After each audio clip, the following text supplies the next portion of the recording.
안녕하세요. 중학생 아들을 키우고 있는 30대 여자입니다. 사연을 쓰려 돌이켜보니 결혼 생활 5년 동안 참 많은 일이 있었더라고요. 임신, 결혼, 육아, 그리고 이혼까지 말이죠. 처음 임신 사실을 안 건 21살 때였습니다. 그 당시 전 대학교 방학을 맞이해서 용돈벌이라도 할 겸 아르바이트를 하고 있었어요. 그곳에서 4살 많은 남편을 만나게 되었고, 남편의 적극적인 표현에 연애를 하게 되었고요. 그렇게 평범한 만남을 이어오던 어느 날 알게 되었죠. 임신을 했다는 사실을 말이에요. 임신 사실을 한 남편은 자신감에 찬 목소리로 이렇게 말하더군요. 자기야, 우리 결혼하고 아기도 낳자. 나 취업도 했고, 자기랑 우리 아기 정도는 충분히 책임질 수 있어. 나 믿고 결혼해. 자기 공부는 아기 낳고 다시 시작하면 되잖아. 어린 나이였지만 남편의 말을 다 믿은 건 아니었습니다. 출산을 결심하게 되면 남은 공부는 고사하고 이전에 꿈꾸던 삶은 사라지는 것이 분명했죠. 많은 고민 끝에 결국 아이와 남편을 선택하게 되었고, 그렇게 걱정과 우려 속에 결혼까지 하게 되었네요. 고작 25살, 21살의 부부는 능력이 없었고, 결국 시댁에서 신혼을 시작하게 되었어요. 시댁은 2층 단독주택으로 1층엔 시부모님들이 사시고 2층을 저희가 쓰게 되었어요. 친정에 도움을 구했다면 저희 두 사람이 살 집 정도는 충분히 얻어주셨겠지만 부모 가슴에 대못받고 하는 결혼이라는 말까지 듣고 싶진 않았기에 시댁살이를 시작했었어요. 그렇게 시작한 결혼 생활이자 시집살이가 순탄할 리가 없었죠.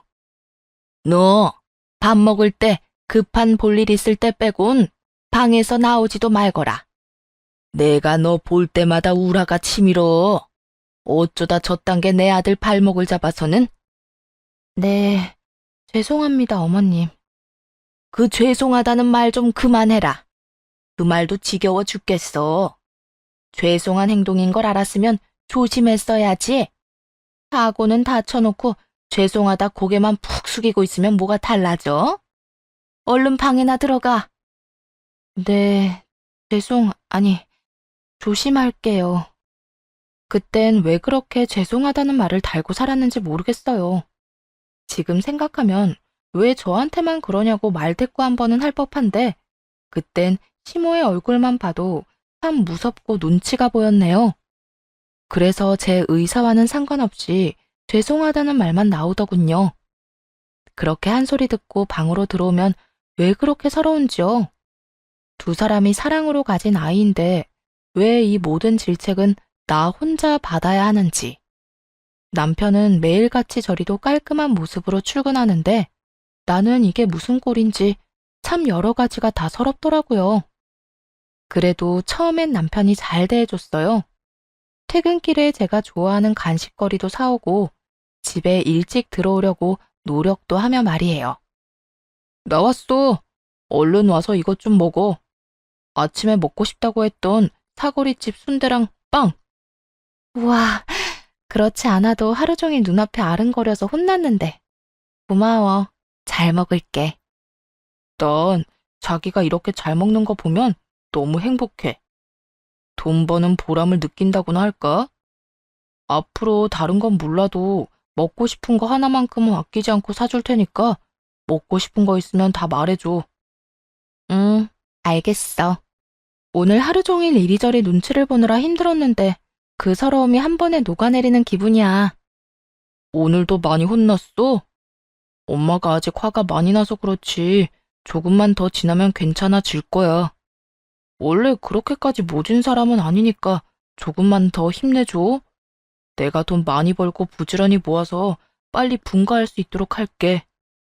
입에 발린 소리라도 이런 것들이 참 위로가 되고 힘이 됐었는데 저만큼은 아니어도 역시 어린 남편은 저에게서 점점 멀어져만 갔고 책임감도 점점 잃어가더군요. 그러는 와중 아이의 성별을 알게 되었고 그날 이후 저는 골칫거리 짐짝에서 복덩이가 되었습니다. 어머님, 병원 다녀왔는데 아들이래요. 뭐야? 아들? 그게 사실이야? 네, 여러 번 확인했는데 아들이 확실하다고 하세요. 그래? 아이고, 우리 며느리 고생했다 고생했어. 손귀한 집의 걱정거리를 이렇게나 한 번에 없애주다니. 태몽도 과일이 가득해서 딸 태몽인 줄 알았더니 네가 짐이 아니라 복덩이였구나, 복덩이. 듣기론 시부모가 아들 하나 낳기 위해 가진애를 썼다고 하던데 저는 빠르고 신속하게 대를 이을 아들을 가졌다고 하니 시댁에서 한순간에 신분 상승이 된 것이었죠. 이제 좀 제 생활도 편해지려나 며느리로서 최소한의 대우는 받고 살 수 있으려나 생각했는데 이어달리기 바통 터치를 하는 것처럼 이번엔 남편이 서운하게 굴기 시작했습니다. 아들? 난 딸이 더 좋은데. 애교 많은 딸 말이야. 아들 키워봤자 징그럽기만 하지. 얘가 무슨 말을 하는 거야? 아들, 집안 대를 이으려면 너처럼 듬직한 아들 하나는 있어야 해. 그러니까 이상한 소리 하지 말고 네 마누라 무사히 출산할 수 있게 네가 잘 보살펴줘. 나까지 도할 필요가 있어? 이젠 내가 굳이 나서지 않아도 엄마가 알아서 잘 챙길 것 같은데 뭘. 난 이제 바깥일에 더 신경 쓸 테니 귀한 손자품은 귀한 며느리는 엄마가 신경 써주세요. 그냥 하는 말이 아니더라고요. 그날 이후 서서히 남편은 저에게 무심해지기 시작하더니 어느 날부턴 퇴근하고 돌아와선 잠만 자기 바빴으니까요. 남편 하나 믿고 제 인생과 제 꿈 모든 것을 포기하고 결혼까지 했는데 점점 남편에게 섭섭해지더군요.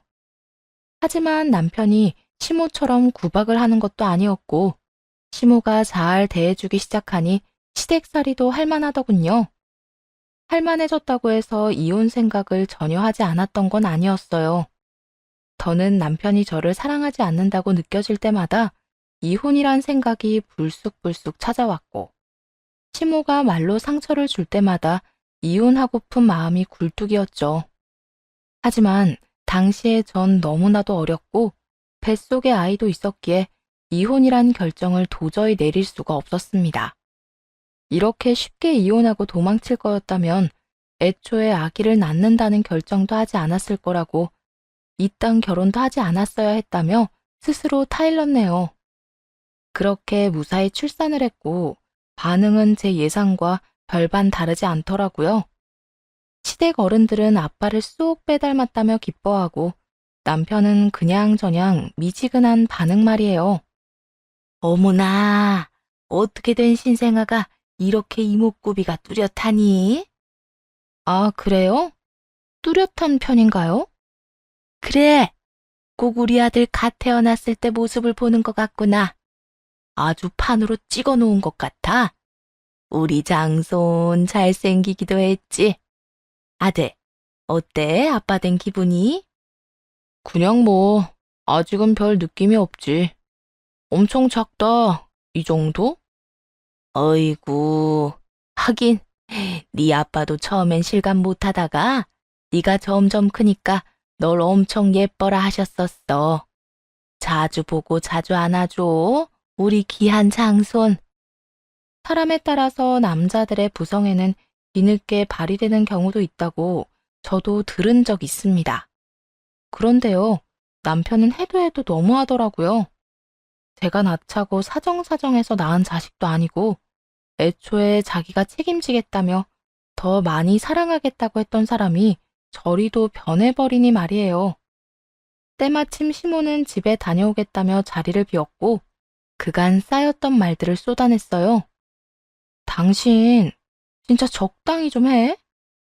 내가 섭섭할 거란 생각은 전혀 못하는 거야? 내가 뭘 어쨌다고. 내가 뭘 어째? 요즘 나한테 찬바람 쌩쌩 부는 거 나 다 느끼고 있어. 지금도 봐. 수고했다. 아프진 않았냐라는 말까진 바라지도 않아. 우리 아들 얼굴 한번 제대로 보지도 않잖아. 이러려고 결혼하자고 책임진다고 그랬어? 아니, 난 그런 게 아니라 회사 생활이 워낙 피곤해서 그렇지. 내가 자기랑 우리 아기 얼마나 사랑하는데. 아, 그런 사람이 요즘 내 얼굴만 보면 시선 돌리기 바빴어? 자기가 그렇게 느꼈다고 하면 내가 미안해. 사과할게. 그런데 나 아직 자기 많이 사랑하고 우리 아들도 사랑해. 설마 내 자식인데 싫기야 하겠어? 정말 진짜로 너무 피곤해서 그런 거니까 그런 오해는 하지 말아줘. 섭섭한 마음도 풀고 말이야. 남편은 오해라고 앞으로 잘하겠다고 하며 마음을 풀어주었지만 그건 역시 말뿐이었습니다. 이때까지만 해도 저런 말을 들으면 기대라도 했는데 살다 보니 점점 그런 기대는 사라지더라고요. 그나마 다행스러운 건 남편이 외도 같은 추악한 짓은 하지 않는다는 것이었죠. 가정에 좀 무심한 것이야 참고 살면 되는 문제였고, 그렇게 참고 살다 보니 어느새 4년이란 세월이 지났습니다. 여전히 전 시댁살이를 하고 있었지만, 이제는 아무것도 모르는 21살 때와는 달리 불만이 가득한 상태였어요. 우선 출산을 하고 아이가 어린이집만 다니게 되면 복학하게 해주겠다는 약속은 당연히 지켜지지 않았습니다. 어차피 거의 포기 상태이기도 했지만요. 혼자 육아를 하며 사이버 대학을 접수해 사회복지학과 수료를 마친 후라 대학 생활엔 큰 미련이 없기도 했고요. 다만 불만이 컸던 건 이런 것들이 아닌 바로 분가 문제였어요. 가끔 시모 때문에 힘들어할 때마다 남편은 이렇게 말하곤 했거든요. 조금만 기다려. 우리 아들 초등학교 들어가기 전엔, 아니, 5살쯤 되면 분가하자. 그때까지 설마 우리 세 식구 살 집도 못 구하겠어? 그러니까 그때까지만 조금만 더 기다려줘. 이런 말을 했는데 약속했던 5살이 다가와도 아예 말조차 꺼내지 않더군요. 어쩌다 제가 먼저 이야기를 꺼내는 날엔 이 핑계 저 핑계를 대며 짜증을 내기 바쁘더라고요. 여보, 우리 분가 문제는 생각해보고 있는 거야? 그럼 생각도 하고 알아보고 있긴 한데 집값도 많이 오르고 해서 여의치가 않네. 내가 계속 말했잖아. 꼭 자가 아니어도 되고 꼭 넓은 집이 아니어도 된다고 말이야.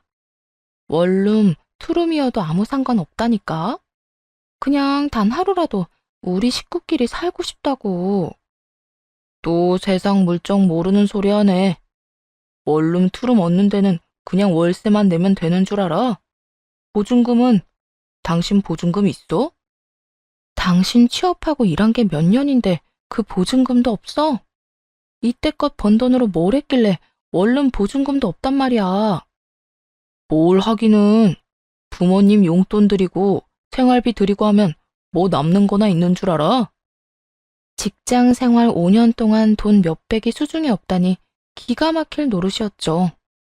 그냥 나도 일자리 알아볼게. 이대로는 이 집에서 한평생 살아도 못 벗어나겠어. 뭐? 당신은 집에서 애나 키우고 부모님 모셔야지. 취업은 무슨 취업이야? 헛소리 하지 말고 집안일이나 잘해. 이것도 안 되고 저것도 안 되면 도대체 우리 분가는 언제 한다는 말인데. 일단 좀 더 기다려. 이때껏 잘 기다려놓고 이제 와서 왜 이렇게 닭다리야, 닭다리. 그렇지 않아도 피곤한데 당신까지 보태지 좀 마. 이미 4년이나 살았고 그때쯤엔 저도 할 말은 하고 살았던 터라 참지 못할 정도의 생활은 아니었어요. 참으려면 충분히 참을 수 있었죠. 그런데 문제는 아들이었습니다. 시모는 어린 아들에게 과한 교육을 요구했는데 4~5살밖에 되지 않은 어린이에게 초등학교 때나 배우는 공부를 강요하며 못한다고 화를 내더라고요. 넌 도대체가 이것도 모르면 어떻게 하자는 거야? 곱셈까지 바란 것도 아니고 고작 덧셈과 뺄셈이야. 이것도 못하면 어쩌자는 거야? 영어 단어도 그래. 이 정도는 기본적으로 외워야 할 거 아니야? 어머님, 5살짜리 애가 그런 걸 어떻게 알아요? 이제 그만 혼내세요. 그렇게 윽박 지르고 강요하는 게 더 안 좋다고요.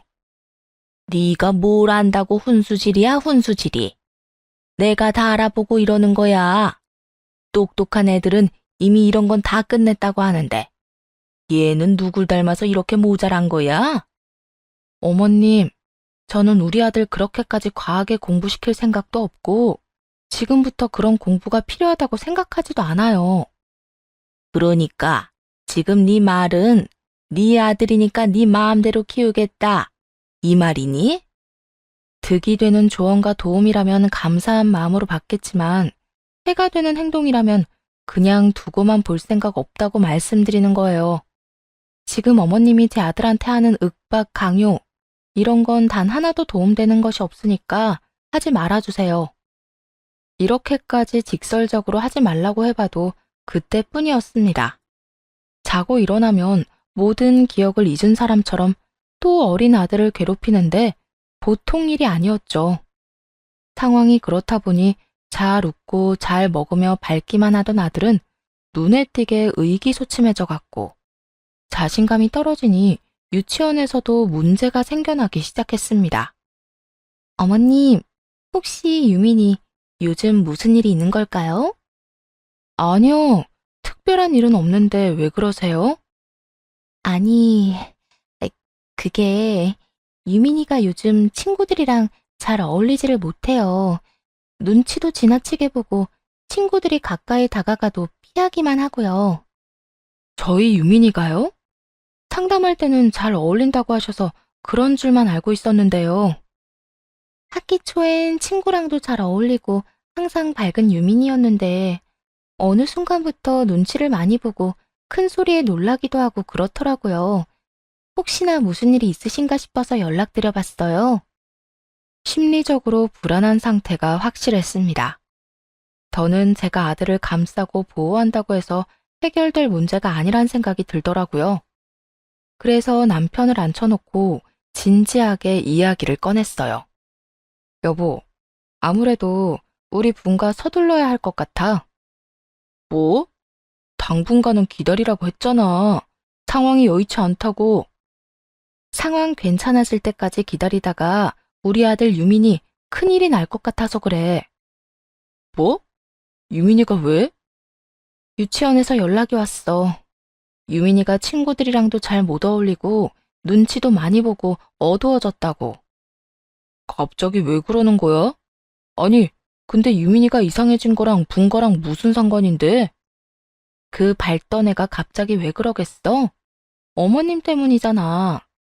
5살짜리 애한테 덧셈 뺄셈 못한다고 구박하고 영어 단어 못 외운다고 화까지 내신다고. 그거야, 엄마가 하나라도 더 알려주고 싶어서 그런 거지. 별것도 아닌 걸로 유난 좀 떨지 마라. 유난? 유난이 아니라 선생님한테 연락이 왔다니까. 자존감을 키워주고 많이 공감해줘야 할 시기에 그렇게 구박만 하고 소리를 지르는데 애가 이상해지는 게 당연하잖아. 저는 아들이 힘들어할 생각을 하면 속이 타들어가고 마음이 쓰라리게 아픈데 남편은 그저 제가 분가를 위해 우기는 거라 생각하는 듯 하더군요. 분가하고 싶어서 별 연관을 다 지어서 억지 부리네. 억지? 지금 억지라고 했어? 당신은 눈이 없어? 우리 아들 집에서도 어머님 눈치 보느라 밥도 제대로 못 먹어. 그걸 보면서도 억지라고 하고 싶어? 당신 말이 다 맞는다고 치자. 우리 엄마가 극성 떨어서 애가 힘들어한다고 해도 당장 돈이 없는데 분가를 어떻게 하냐고. 어떻게 해서든 마련하면 되잖아. 정 안 되면 대출을 하든 어떻게 해서든 해결책을 마련할 생각을 해야지. 당신은 왜 덮어놓고 무조건 안 된다고만 하는 거야? 안 되니까 안 된다고 하지. 참 별나게도 군다. 애가 크다 보면 이런 일도 있고 저런 일도 있는 거지. 다른 문제도 아니고 우리 아들 문제야. 아무 일이 안 일어나면 다행이지만 저러다 애 발달에 무슨 문제라도 생기면 그때도 아, 저러다 괜찮아지겠지 하고 안일하게 생각할 거야? 하는 수 없는 일이지 뭐. 하고 넘길 거냐고. 아, 글쎄. 돈이 없다니까 돈이. 없는 돈이 화내고 소리 지르면 나와? 그렇게 나가 살고 싶으면 당신이랑 당신 아들이나 나가서 살아. 말리는 사람 없으니까. 그 말 진심이야? 그래. 진심이야. 그러니까 나 좀 귀찮게 하지 말라고. 돈이 정말 없어서 없다는 것인지, 있는데도 없다고 하는 것인지는 중요하지 않더라고요. 저와 아들을 위해 남편은 어느 것 하나 변하려는 노력조차 하지 않는다는 것이 가장 크게 다가왔습니다. 남편은 나가려면 나가라면서 짜증스럽게 고함을 질렀고, 그 순간 시모가 방으로 들어오더군요. 문 밖에서 다 엿들은 모양이었죠. 그러고는 뭐라고 말할 틈도 없이 제 뺨에 손을 대더군요. 어디 힘들게 일하고 들어오는 남편을 잡아대는 거야? 네가 이딴 식으로 구니까 내 손자를 너한테 못 맡기는 게야. 남편 뒷바라지도 못하는 주제에 뭘 안다고 내 앞에서 매번 안 된다, 하지 말라 큰 소리야 큰 소리가. 이혼을 하게 되면 겪게 될 일들에 대한 걱정, 우려, 그리고 아들에 대한 걱정까지 여러 가지로 제 머릿속이 혼란스러웠는데 한 대 맞고 나니 정신이 맑아지더군요. 그리고 이혼에 대한 확신이 생겼죠. 우선 시모가 보는 앞에서 남편의 뺨을 있는 힘껏 올려붙이며 이렇게 말했습니다. 어른은 차마 때릴 수 없으니까 당신이 대신 맞아. 아무리 생각해도 내가 맞을 이유가 없어서 말이야. 남편은 남편대로 한 대 맞았다는 충격으로, 시모는 시모대로 자신이 보는 앞에서 아들이 당했다는 충격에 아무 말도 못하고 둘 다 저를 보고만 있더라고요. 그리곤 남편은 이내 정신을 차린 것인지 뺨을 매만지며 언성을 높이기 시작했죠. 당신 미쳤어? 이런 짓까지 하고 뒷감당 어떻게 하려고 그래? 뒷감당? 뒷감당을 내가 왜 해? 나 당신이랑 이혼할 건데. 뭐? 이혼? 지금 이혼이라고 했어? 그래, 이혼. 나보고 나가고 싶으면 내 아들 데리고 나가라며. 그게 이혼하자는 말이랑 뭐가 다른데? 나라고 네가 좋아서 이날이 때까지 같이 산 줄 알아? 나도 내 아들 생각해서 참고 산 거라고. 그래서 지금 이혼하고 나가겠다고? 당신이 나하고 이혼하면 제대로 먹고 살 수 있을 거라고 생각해? 당장 돈은 어떻게 벌 건데? 아르바이트해서 애를 키울 수 있을 거라 생각하는 건 아니지? 국어를 하는 한이 있어도 내 아들 바보 만드는 이 집에서 더는 안 살아. 당신도 마찬가지야. 내가 억지를 부린다고? 유난을 떤다고? 그게 할 말이야? 정작 억지 부리고 유난 떤 사람이 누군데? 이렇게 말하며 시모를 보자 시모 역시 그간 저에게 하고픈 말이 많았다는 듯 원망을 쏟아내더군요. 너 지금 나 들으라고 하는 말이니? 너는 어떻게 생각할지 몰라도 내 입장에선 억지나 유난이 아니라 당연히 해야만 하는 일이었다. 다른 애들은 다 그 정도는 한다는데 당연히 우리 손자도 그 정도는 해야지.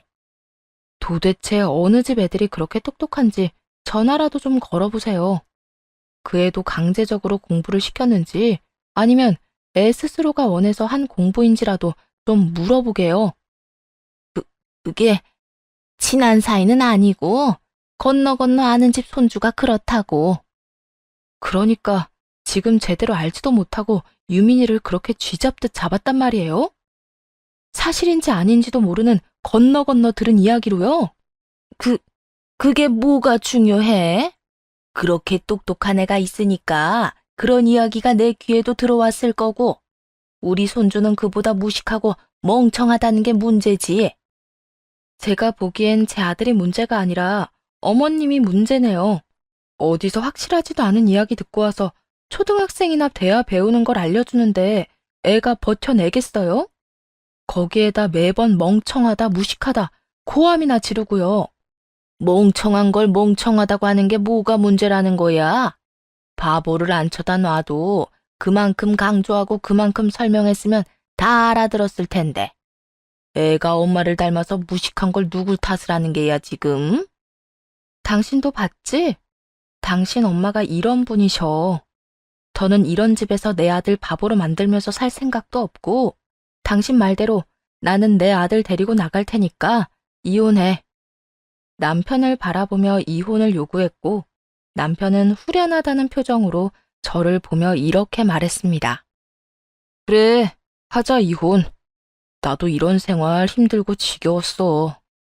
어릴 때 저지른 실수 때문에 이 좋은 나이에 당신이랑 유민이한테 발목 잡혀 사는 인생이 나라고 즐거운 줄 알아? 제가 바보도 아니고 남편이 저런 생각을 한다는 건 알고 있었습니다.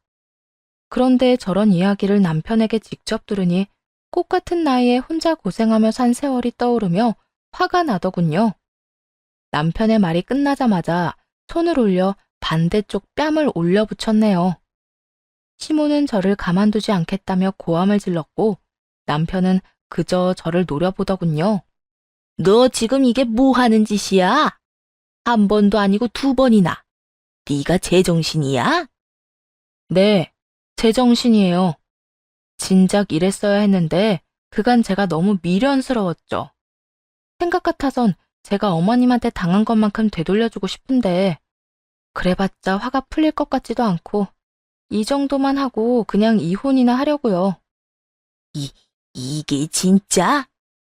시모는 다시 저에게 손을 올렸고 그 손을 잡아 뿌리치며 이렇게 말했습니다. 저한테 또 손대면 귀한 아들 뺨이 남아나지 않을 텐데 정말 괜찮겠어요? 아니, 이번엔 어머님 뺨에 제 손이 날아갈 수도 있는데 그것도 괜찮으면 하고 싶은 대로 다 하세요. 다 봤다시피 저도 이제 맞고만 있을 건 아니라서요. 아들 문제가 아니라면 시키는 일은 토달지 않고 하고 큰 소리 한 번 내지 않았던 제가 이런 반응을 보이니 시모 역시 놀란 눈치였죠. 남편의 반응도 별반 다르진 않았어요. 시모의 눈을 똑바로 보고 할 말을 다 하는 저를 토끼 눈을 뜨고 보고 있더라고요. 그런 남편을 똑바로 보며 마지막이란 마음으로 이렇게 말했습니다. 이럴 거면 그때 왜 결혼하자고 했냐고 원망이라도 하고 싶은데 그러기엔 나한테 내 아들이 너무 소중해서 그 말은 참아 못하겠다. 당신도 양심이 있다면 조용하고 빨리 이혼해줘. 양육권 가지고 지저분하게 굴지도 말고. 남편은 대답이 없었고 곧바로 짐을 싸 아들과 함께 친정으로 왔네요. 그렇게 시작된 이혼. 그나마 남편은 양육권이나 돈으론 치사하게 굴진 않더라고요. 그 덕에 비교적 간단하게 양육권도 위자료도 받고 이혼을 할 수 있었고요. 4년 동안 수도 없이 고민하고 또 고민한 이혼이었는데 6개월도 되지 않아 결론이 나고 이혼을 하게 되니 참 씁쓸하더라고요. 미련이 남아서가 아니라 저의 꽃다웠던 그 세월이 안타까워서요. 그래도 그 4년이란 시간이 후회스럽진 않았습니다. 저에겐 제 목숨보다 소중한 아들이 생겼으니까요. 그리고 든든한 버팀목이자 제가 살아야 할 이유인 부모님도 계셨고요. 그렇게 새로운 인생이 시작되었고 전 그 어느 때보다 열심히 살아야 했네요. 돈을 벌었어야 했으니까요. 전 남편이 주기로 한 양육비가 있었는데 모작 3번 주더니 양육비와 함께 연락도 끊어버렸거든요. 연락을 해서 돈 내놓으라고 닥달을 할까 싶기도 했지만 그러진 않았습니다. 괜히 양육비 핑계로 아들을 보겠다고 하는 것도 싫었으니까요.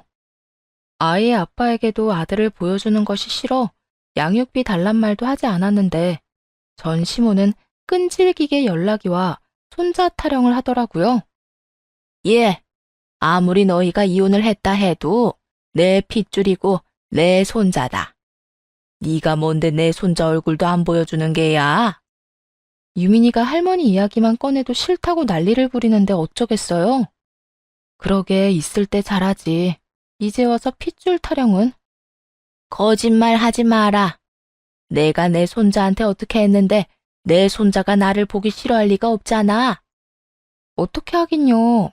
하루가 멀다고 구박하고 쥐어받고 화내고 다 큰 어른도 그런 식으로 대하면 2번 다시 보기 싫다고 한다고요.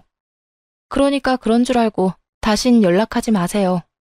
혹시나 유민이가 보고 싶다고 하면 따로 연락할 테니까요. 집착이 대단한 시모는 하루가 멀다고 연락이 와 손자 타령을 했지만 전 절대 보여주지 않았습니다. 끝나지만 않을 것 같던 그 집착도 어느덧 서서히 줄어들고 한동안은 연락도 오지 않더라고요. 그리고 오랜만에 연락이와 한다는 말이 가관이었죠. 잘 지냈니?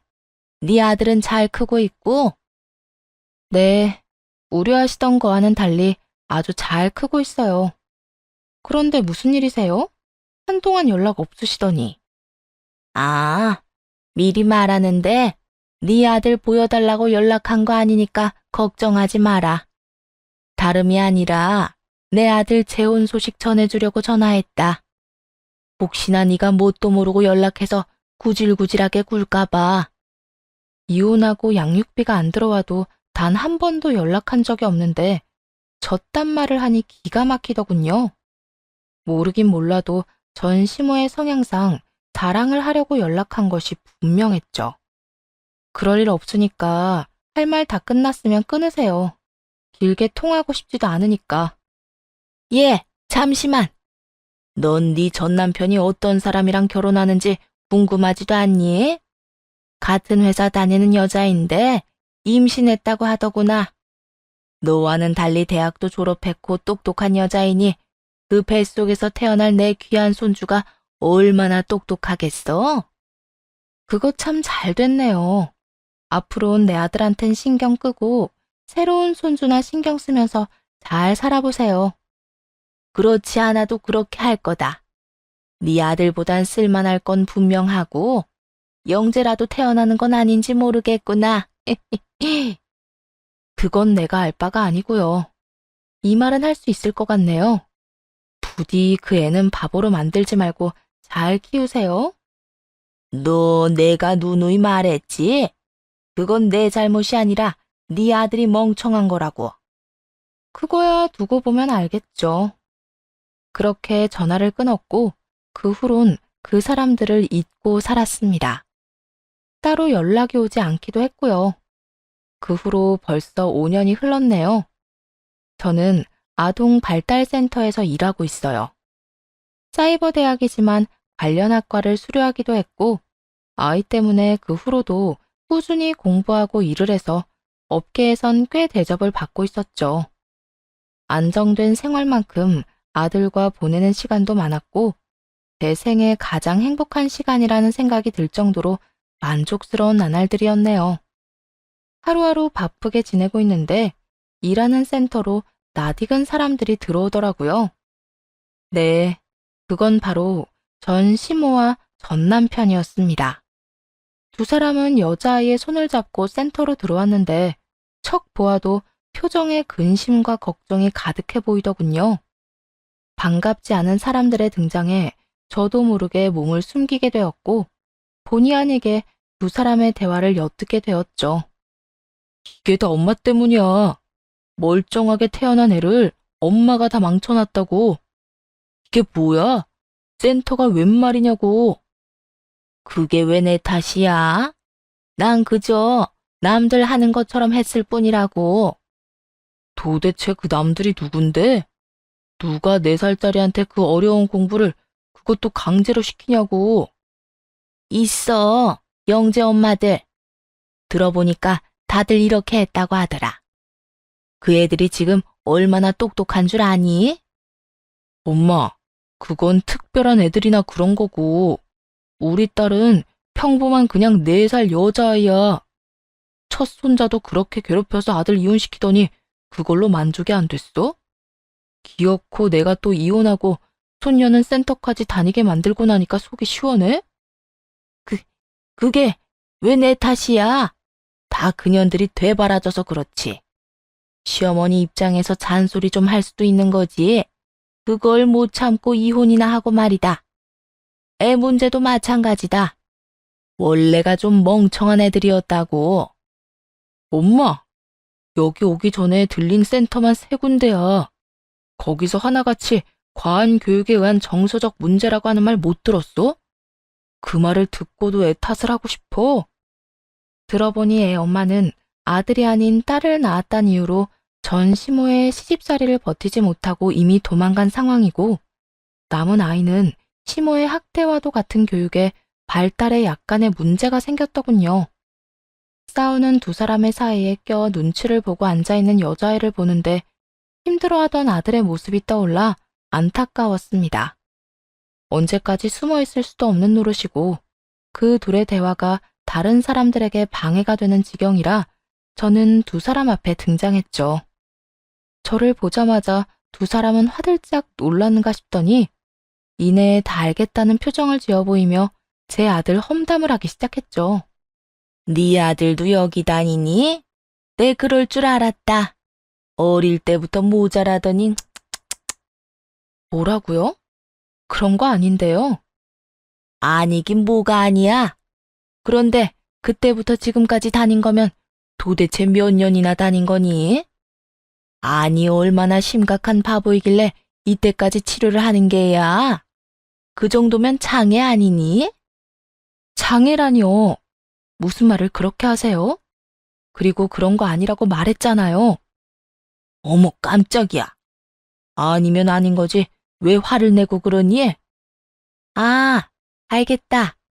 장애까진 아니더라도 학교 수업은 제대로 못 따라가지? 네, 그럴 줄 알았다.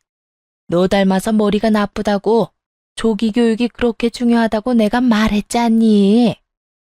걱정과 우려가 섞인 말이 아니었어요. 차라리 그건 조롱에 가까웠죠.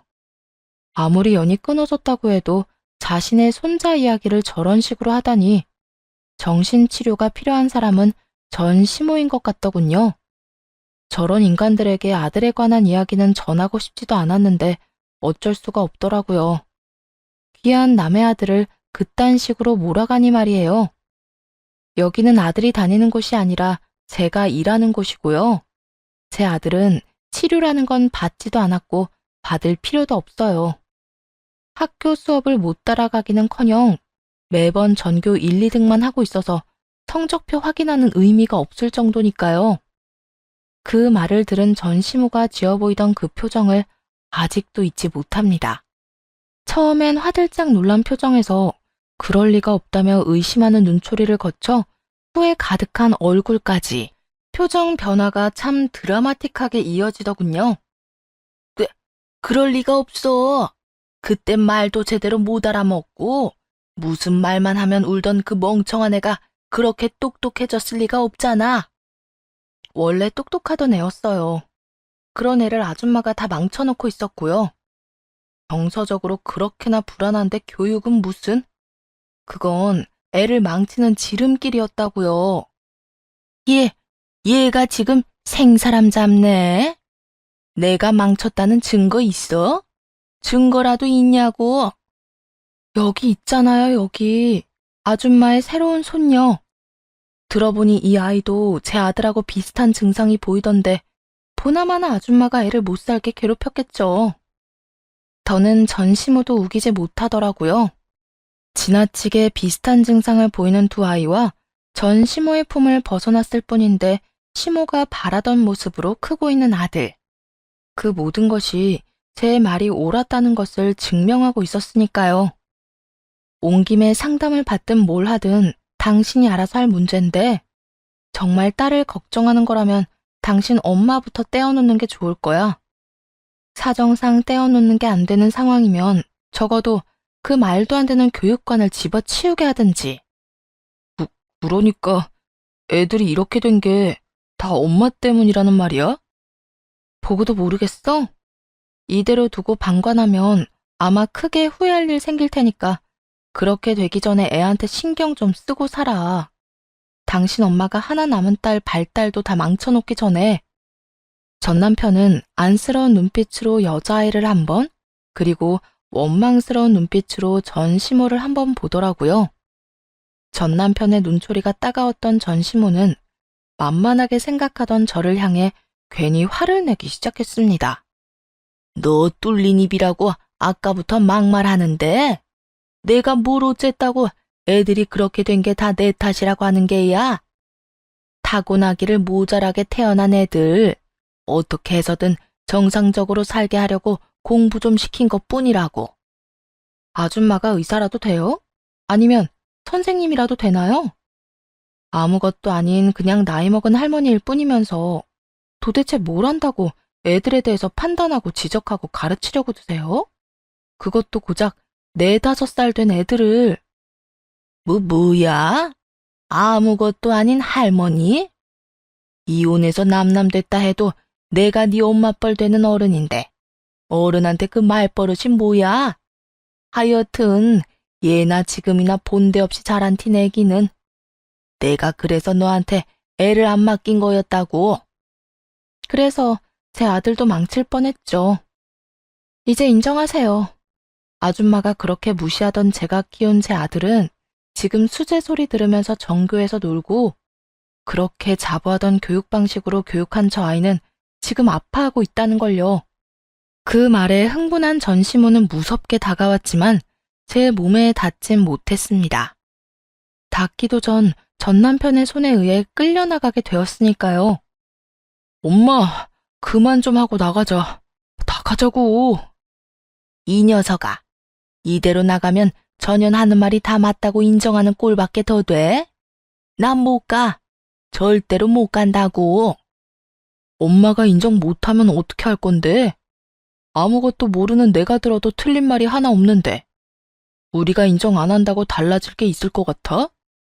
일단 나와. 집에 가서 이야기하자고. 계속 난동을 부리면 경찰이라도 부르려고 했더니 전 남편이 나서 전시물을 끌고 가준 덕에 작은 소란으로 일은 마무리되는 듯 했습니다. 그래도 그 집구석에 전 남편 한 명이라도 정신을 차렸으니 다행이라고 그렇게 생각했는데 그것도 착각이더군요. 며칠 뒤 전 남편이 염치도 없는 뻔뻔한 얼굴로 찾아왔으니까요. 처음엔 센터로 찾아왔기에 딸의 문제로 여러 가지 상의를 하려고 왔다 생각했어요. 아무래도 아들과 비슷한 모습을 보이기도 했으니까요. 그래서 흔쾌히 차 한잔 하자는 말에 응한 것이었는데 찾아온 목적은 따로 있더라고요. 잘 지냈어? 안부나 묻자고 찾아온 거 아닐 거 아니야. 딸 때문에 온 거 아니까 물을 거 있으면 그냥 물어봐. 딸 때문이기도 한데 당신한테 할 말도 있어서 찾아왔어. 할 말? 우리 사이에 남은 할 말이 있어? 이혼한 지가 5년인데? 에이, 그렇게 딱딱하게 굴지 말고 지난 5년 동안 내 생각 한 번도 안 했어? 난 당신 생각 많이 했는데. 참나 하는 소리가 절로 나오더군요. 필요 없으니 아들이랑 둘만 나가라고 한 것이 기억에 생생한데 이제와 말 같지도 않은 거짓말을 늘어놓으니까요. 생각? 당신이? 내 생각 날 만한 상황이긴 하지. 그렇지? 우리가 이혼할 때 좀 틀어져서 그렇지. 그전까진 사이 좋았잖아. 무슨 개소리야. 사이가 좋기는 무슨? 난 양육비 이야기하는 거야. 당신이 나한테 양육비 안 주고 무시한 게 4년이 넘는데 그 정도면 내 생각이 날 수밖에 없다. 이 뜻이었는데. 만난 김에 좀 물어나 보자. 양육비 이대로 영원히 안 줄 생각이야? 줘야지. 당연히 줘야지. 그동안은 나도 먹고 사는 게 힘들어서 못 줬던 거고 앞으론 조금씩이라도 줄게. 하는 수 없이 양육비 지급 약속까지 한 전 남편은 지나치게 눈치를 살핀다 싶더니 기어코 해서는 안 되는 말을 꺼내기 시작하더군요. 저기, 우리 다시 만나는 건 어때? 아까 말했듯이 나 당신이랑 떨어져 사는 동안 당신 생각 많이 했어. 그동안은 염치가 없어서 연락도 못 했는데 이렇게 만나게 되니까 운명이란 생각이 계속 들더라고. 당신은 그런 생각 안 들었어? 운명은 무슨? 너 이혼 2번 당하더니 머리가 어떻게 된 거 아니야? 어딜 찾아와서 말 같지도 않은 말을 꺼내는 거야? 뭘 그렇게까지 화를 내. 전혀 말이 안 되는 것도 아니잖아. 그건 네 생각이고 난 너 같은 인간 때문에 내 인생 또 망치기 싫으니까 헛소리 하려거든 꺼져. 이런 반응을 전혀 생각하지 못했는지 멍청한 전 남편은 당황한 듯 머리를 벅벅 긁어대더라고요. 그러더니 큰 결심을 한 듯 제 발 아래 무릎을 꿇고 밀기 시작했습니다. 그러지 말고 다시 한번 생각해봐. 유민이도 이제 아빠 필요할 나이일 거고 내 딸도 엄마가 필요해. 물론 나도 당신이 필요하고 말이야. 뭐? 그러니까 너조차고 나보고 그 지옥에 다시 들어와라. 이 말이네? 과거에 내가 당신하고 유민한테 무심했던 거 인정해. 그땐 나도 어렸고, 당신에 대한 소중함도 몰랐었어. 그런데 지금은 아니야. 내가 당신을 얼마나 사랑했었는지 다 깨달았다고. 제 다리에 매달려 나오지도 않는 눈물을 짜내며 반성하는 척 사랑을 입에 올리는 전 남편의 모습에 온몸에 두드러기가 올라오는 기분이었죠. 곧바로 걷어차듯이 전 남편의 손길을 뿌리쳤고 아무 감정도 없는 표정으로 내려다보며 이렇게 말했습니다. 그래서? 그게 나랑 무슨 상관인데? 네가 반성했든 네 딸이 엄마가 필요하든 그런 건 나랑 아무 상관도 없어. 나랑 내 아들은 너 따위 인간 필요도 없을 뿐더러 생각도 하지 않고 살고 있으니까 다신 찾아올 생각하지도 마. 그 후 전 남편이 찾아와서 귀찮게 하는 일은 없었고 조금이라도 준다던 양육비 역시 들어오진 않았죠. 가끔 딸을 핑계로 연락이 오긴 했지만 그런 연락조차 받고 싶지 않아 차단을 해버렸네요. 그 후 저는 여전히 꿈을 꾸며 열심히 지내고 있습니다. 요즘 제 꿈은 바로 센터를 여는 것인데요. 아직 배워야 할 것이 많은 것 같아 틈틈이 공부도 하며 지내고 있어요. 아들은 어느새 중학생이 되었어요. 여전히 공부는 스스로 잘하고 있고 교육에 관해선 간섭하지 않고 있습니다. 아들의 성향으로 볼 때 제가 옆에서 왈가왈부하는 것보단 그저 지켜보며 아들이 원하는 대로 이끌어주는 것이 더 좋을 것 같아서요. 요즘엔 사춘기가 온 것인지 자주 툴툴거리기도 하고 묻는 말에 대답을 하지 않곤 하는데요. 자연스러운 현상이니 크게 나무랄 생각은 없지만 이 시기에 아들과 멀어지게 되면 관계 회복이 힘들 것 같아 잔소리 대신 산책을 함께하고 있어요. 처음엔 아들이 귀찮아하는 것 같아 그만해야 하나 고민도 했는데 요즘엔 글쎄 산책하러 가는 시간만 되면 시키지 않아도 커피를 태운 텀블러를 들고 절 기다리는 거 있죠? 모르긴 몰라도 아들 녀석도 내심 그 시간을 즐기는 것 같기도 하네요. 사실 임신 사실을 안 순간에도 출산을 했을 때도 전 남편과 이혼할 때도 아들에게 늘 미안했어요. 어린 엄마인 것도 그런 엄마가 이혼까지 한 것도요. 아들 앞에서 티를 내진 않았지만 어느 것 하나 미안하지 않은 것이 없었죠. 그래서 아들이 저를 미워하면 어떻게 하나 내심 걱정도 많이 했는데 아들이 제 생일날 쓴 편지에 이렇게 쓰여 있더라고요. 엄마가 내 엄마라서 나는 행복해. 늘 나한테 미안해하는 거 알고 있는데 그러지 않았으면 해. 난 날 포기하지 않고 낳아주고 키워준 엄마를 누구보다 존경하고 사랑하니까. 늘 내가 하려는 대로 이끌어주고 내가 원하는 길로 나아갈 수 있게 밀어줘서 고마워. 사랑해 엄마. 건강하게 오래오래 행복하자. 혹시나 눈물이 떨어질까 편지를 머리 위로 들고 읽으며 얼마나 울었나 모릅니다. 한 글자 한 글자가 지난 날을 위로해주는 기분이 들었고 또 고맙다는 그 말이 제가 한 선택이 틀리지 않았음을 증명하는 것만 같아서요. 21살에 출산을 하고 25살에 이혼을 했다는 말을 하면 네 팔자 네가 꼬았다. 왜 그 아기를 낳았다며 질책 아닌 질책을 하는 사람들도 있었습니다. 그런데요, 이렇게 잘 키운 아들이라면 팔자가 꼬인 것이 아니라 팔자 하나 잘 타고난 거 아닐까요? 다른 사람도 아닌 제 아들이 저를 존경한다는데 이보다 더 좋은 인생이 어디 있을까 싶네요. 다른 사람들의 생각이 어떠하듯 전 그렇게 생각하고 살아가려고요. 아들에게 존경받을 수 있는 멋진 어른으로 사랑하는 아들과 오랫동안 더 행복하게 말이에요. 다들 응원해 주실 거죠? 이렇게 제 사연도 끝이 났습니다.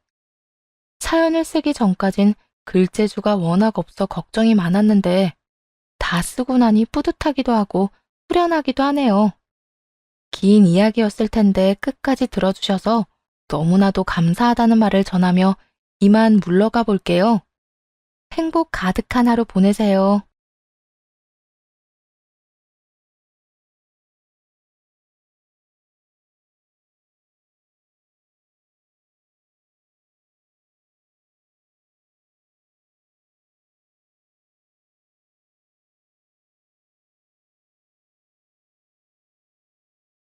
안녕하세요. 경기도에 살고 있는 30대 여자입니다. 사연 열차는 평소에 제가 애정하는 채널이자 고단했던 하루의 스트레스를 풀어주는 채널이기도 한데요. 그런 채널에 제 사연이 소개될 생각을 하니 마음이 다 떨려오네요.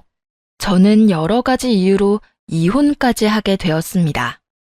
남편부터 시모까지 어느 한 명도 저를 이해해주기는커녕 가만히 두는 사람이 없는 지옥 같은 생활이었어요. 남편이 없으면 살 수 없을 것만 같아 한 결혼이었는데 그 끝은 서로에 대한 비난과 상처만이 남더군요. 자, 서로는 여기까지 하고 도대체 무슨 일이 있었기에 이혼까지 하게 되었는지 제 이야기 한번 들어보실래요? 남편과는 결혼한 지 2년 차가 되던 부부였습니다. 남편은 공장에서 생산직으로 일하고 있었고 전 대형마트 한 화장품 가게에서 일하고 있었어요.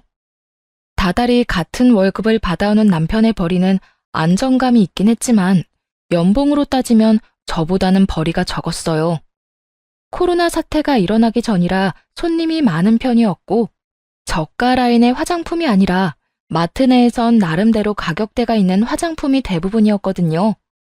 그래서 행사가 있는 달이면 하루 매출이 한 달 월급만큼 나오는 달도 있곤 했죠. 저는 그런 것들이 아무렇지 않은데 남편은 그렇지 않은 모양이었어요. 자격지심이라고 하죠. 점점 그런 못난 모습을 보이기 시작하더군요. 싸움은 거기에서부터 일어나기 시작했어요. 다른 건 몰라도 저녁은 늘 함께 먹고 싶었던 저는 일을 하던 중간에도 만사 제쳐놓고 집으로 와 남편과 저녁밥을 먹곤 했는데 그 대신 남은 일거리를 집으로 가지고 오게 되었죠. 여느 때와 다름없이 뒷정리를 다 한 후에 거실에서 화장품 팸플릿 구상을 하고 있는데 남편이 그것으로 시비를 거는 것이 아니겠어요? 일은 매장에서 다 끝내고 오면 안 돼? 집에서까지 이게 다 뭐야? 인상을 팍 쓰며 신경질적인 목소리로 말을 걸어오는데 저 역시 기분이 상하는 건 당연했죠. 하지만 똑같이 굴어봤자 싸움만 일어날 것이고 그렇지 않아도 할 일이 산더미인데 굳이 싸우고 싶지 않아 좋게 상황을 풀어보려 노력했습니다. 아, 당신이랑 저녁 같이 먹으려고 서둔다고 서둘렀는데 결국 일을 다 못 끝냈거든. 이런 건 직원들 시킬 수도 없는 일이라서 좀 가지고 왔어. 적당히 좀 해라, 적당히. 얼마나 더 벌려고 그렇게 생고생을 하냐? 당신은 내 기를 그렇게 죽이고 싶어? 무슨 말을 그렇게 해. 맡은 일이라서 열심히 하는 건데. 거기서 왜 당신 기 죽인다는 이야기가 나와? 아니, 내가 언제 당신 기 죽인 적 있어?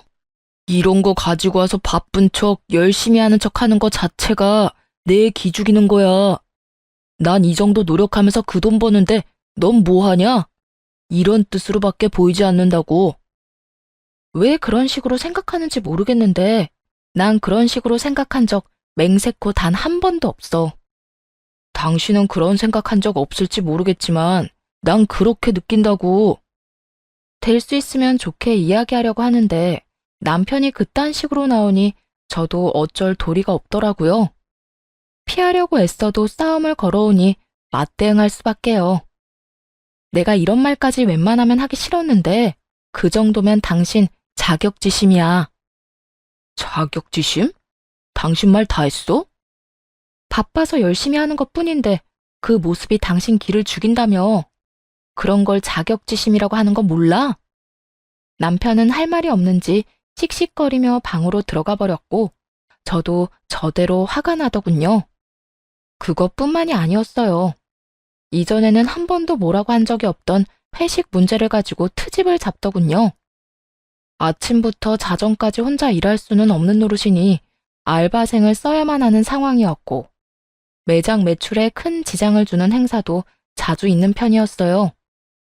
한번 행사를 하기 시작하면 화장품 포장부터 각종 샘플도 챙기고 상품 자리까지 다시 세팅해야 하니 일이 많았죠. 그래서 급여일에 맞춰 직원들 회식을 시켜주곤 했는데 그것으로 트집을 잡더군요. 당신 돈 좀 번다고 유세 떠는 거야, 뭐야? 그게 갑자기 무슨 말이야? 결혼까지 한 사람이 이 시간에 들어온다는 게 말이나 돼? 지금이 몇 시야? 새벽 1시가 넘었잖아. 새벽 1시에서 2시. 시간만 들으면 늦은 시간이라 생각하시는 분들도 계실 거라 생각합니다. 그런데요, 직원들이 마감을 하고 나면 밤 12시이고 식당에 도착하면 12시 30분이거든요. 그간 수고했다. 앞으로도 고생 좀 하자는 말 몇 마디 하고 맥주 한 잔 먹고 일어나기 바쁜 시간입니다. 그렇다고 해서 제가 술에 취해 들어가는 것도 아니었어요. 시간이 넉넉한 것도 아니고 원래 술을 즐기지 않는 편이라 정말 인사치레만 간단히 하고 계산해주러 가는 회식이었죠. 그런 것을 뻔히 아는 사람이 저런 말을 하니 더욱 화가 났습니다. 심지어 본인 회식 날엔 특근도 하지 않고 5시에 퇴근해서 해 뜰 때까지 술 마시고 들어오는 것이 부지기수니 제가 더욱 황당할 수밖에요. 나 매장 마감하면 12시인 거 몰라? 다른 건 몰라도 직원들 회식 때문에 늦은 건데 그 정도는 당신이 이해 좀 해줘. 어쩌다 한 번 하는 것도 아니고 회식을 어떻게 매달 할 수가 있어? 젊은 애들 데리고 일하고 있고 행사가 매달 있으니까 애들 고생했다고 밥 한 끼 사주는 거잖아. 회식이라고 해서 내가 술에 취해서 들어오는 것도 아니고 인사치레로 얼굴만 비추고 계산만 해주고 온 거야. 그래. 당신은 사장이다 이거지? 하긴 고작해야 공장 생산직이나 하는 내가 높으신 사장님 마음을 어째 헤아리겠어? 남편은 또 감정이 상한 듯 사장 직원 타령을 하며 비아냥대기 시작했고 제 기분도 점점 상하고 있었죠. 그런 말이 아니잖아. 왜 갑자기 그런 말을 해? 당신은 그런 말이 아니라고 해도 내가 느끼기엔 그래. 말끝마다 직원 이야기, 매출 이야기. 난 그저 내 상황도 어쩔 수 없는 상황이니까 당신한테 이해를 좀 해달라고 하는 거야. 내가 싸우자는 것도 아니고 나쁘게 이야기한 것도 아닌데 꼭 그렇게 말해야 해? 내 입장에선 충분히 좋게 이야기한 거야. 이거 왜 이래? 계속 비아냥대고 있으면서 뭐가 좋게 이야기했다는 건데? 아니다. 됐어. 나 피곤하니까 그만하자. 나 진짜 당신이랑 싸우기 싫어서 그래. 사장님이 피곤하시다고 하면 그만해야지. 난 그냥 내 할 말을 했을 뿐인데 피곤하게 만들어서 참 미안하다 미안해. 싸움을 피하려고 하는 저를 향해 남편은 끝까지 비아냥대고 있었고 참다 결국 폭발하고 말았습니다. 여보, 진짜 끝까지 이럴 거야? 내가 뭘? 뭘? 몰라서 물어? 내가 좋게 넘어가려고 노력하면 당신도 적당히 해야 할 거 아니야. 참 미안하다 미안해? 사장님? 이게 어딜 봐서 좋게 이야기하는 거야? 비아냥대는 거지. 그거야 당신이 이 시간에 들어오니까 그렇지. 내 입장에선 기분이 좋을 리가 있냐고. 그건 내가 누누이 말했지. 마감하고 얼굴만 비추고 온 거라고. 그리고 당신이 그럴 말할 입장이나 돼? 당신 회식하는 날이면 낮 5시부터 해 뜰 때까지 마시고 들어오잖아. 들어와서는 사람 잠도 못 자게 못 살게 굴고 그런 사람이 나한테 이런 말이 하고 싶어? 본인과 비교하며 정확한 시간까지 콕 집어 이야기하니 대꾸할 말이 없는지 남자 여자를 따지고 들며 저에게 이겨먹으려 하더군요. 그거야 나는 남자고 당신은 여자이자 주부잖아. 나랑 당신이 같아? 나 전업주부 아니고 당신이랑 똑같이 일해. 당신이 늦을 때마다 그랬지? 일하다 보면 늦을 때도 있는 건데 왜 그런 것까지 이해 못하냐고. 당신은 나한테 이해를 바라면서 당신은 왜 나를 이해하려고 노력도 안 하는 건데? 누가 이해 안 한대? 이해는 하는데 이렇게 늦게까지 있는 건 싫다 이거지. 똑같은 말 또 해. 12시 마감하고 계산만 해주고 왔다고. 그래서 나도 말했잖아. 높으신 사장님 마음 못 헤아려줘서 미안하다고. 도돌이표처럼 반복되는 말싸움에 지칠 대로 지쳤고 남편을 똑바로 보며 이렇게 말했습니다. 됐다 됐어. 내가 일하는 게 그렇게 불만이면 나 일 그만두고 살림만 할게. 그렇게 강력한 한 수를 놓았고 남편은 그 말에 당황한 듯 눈을 동그랗게 뜨고 바라보더군요. 그럴 수밖에요. 제가 본인보다 돈을 많이 버는 건 자존심이 상하는 일이지만 이때껏 생활비 잔소리 한번 듣지 않고 자신이 버는 돈만큼은 자유롭게 썼던 남편에게는 제가 일을 그만두고 가정주부가 된다는 건 아쉬운 일이 분명했죠. 왜 그렇게 봐? 나 당신 바람대로 그냥 가게 접고 살림만 한다니까? 지금 그 말 진심이야? 진심이야. 당신도 지금 그걸 바라고 나한테 이러는 거잖아. 그렇게 할 테니까 앞으로 생활비 따박따박 나한테 보내고 월급 통장도 공유해. 반쯤은 진심이기도 했습니다. 본사에서는 매출 압박에 힘들어하는 직원들 다독이랴 거기에다 무례한 손님들까지 여러모로 힘든 상황이었거든요. 그런데 그 상황에서 내 편이어야 할 남편이 저러니 저도 뭐 하려고 이렇게 열심히 사나 싶기도 했으니까요. 그렇게 강하게 나가니 남편은 이러다 꼼짝없이 가정을 책임져야 한다 싶었는지 그제야 굽히고 들어오더군요. 아니, 난 그런 게 아니라 그냥 난 당신 걱정되어서 그랬지. 세상도 험한데 늦게 다니니까. 그렇게 걱정이 되면 화를 낼 게 아니라 나를 데리러 오지 그랬어? 나 혼자 잘 먹고 잘 살자고 그래? 아침부터 나가서 이 시간까지 고생하는 것도 다 같이 잘 살아보자고 이 고생하는 건데. 당신이 이럴 때마다 나 얼마나 힘이 빠지는 줄 아냐고. 내가 미안해. 다신 이런 문제로 당신 힘들게 하지 않을게. 급한 불 꺼보려 진심도 없이 하는 사과에 화만 더 나더라고요. 아무 말도 하지 않고 남편을 노려봤고 눈치를 살피던 남편은 조심스럽게 진심을 되물어 왔어요. 그런데 진짜 매장 접을 건 아니지? 그냥 홧김에 한 말이지? 그냥 홧김으로 이런 이야기 할 사람으로 보여? 그렇지 않아도 우리 매장 탐내는 사람 많다고 하던데 당신이 계속 이런 식이면 나도 매장 넘길 테니까 그런 줄 알아. 알겠어. 앞으로 조심할게. 다른 건 몰라도 성실하고 책임감이 강하던 사람이었는데 어쩌다 저런 사람이 되어버린 것인지 착잡하더라고요. 변한 것이 아니라면 처음부터 저런 사람이었는데 제가 몰랐던 것인지 모르겠기도 하고 말이죠. 그보다 더 괴로웠던 건 저런 남편인데도 그때까지 미련이 남아 이혼이란 생각은 하지도 못한다는 저였습니다. 하지만 이런 굳건한 마음에서도 서서히 균열이 일어나기 시작했어요. 남편에겐 2살 많은 누나가 있었는데 시댁의 골칫거리였죠. 시집도 안 가고 시댁에서 버티고 살며 회사는 다니는 듯한데 오래 일하지는 못하고 입사, 퇴사를 반복해서 무슨 일을 하는지 자세히 알 수도 없는 지경이었어요. 그런 시누이는 우연히 제 매장에서 화장품을 한번 사간 뒤로 마음에 들었는지 화장품을 얻어가기 시작하더라고요. 처음엔 가끔 있는 일이기도 하고 하나씩 얻어가니 그러려니 했습니다. 그런데 어느 순간부턴 세트로 가지고 가면서도 계산을 하지 않는 일이 반복됐습니다. 옳게, 내가 지금 지갑을 안 가지고 와서 집에 가서 계좌로 보내줄 테니까 계좌번호 보내놔. 옳게, 다음 달에 월급 들어오니까 한꺼번에 다 줄게. 가족끼리 설마 이런 돈을 떼먹겠어? 꼭 줄 테니까 포장 좀 해줘. 선물 줄 거라. 샘플도 많이 챙겨주고.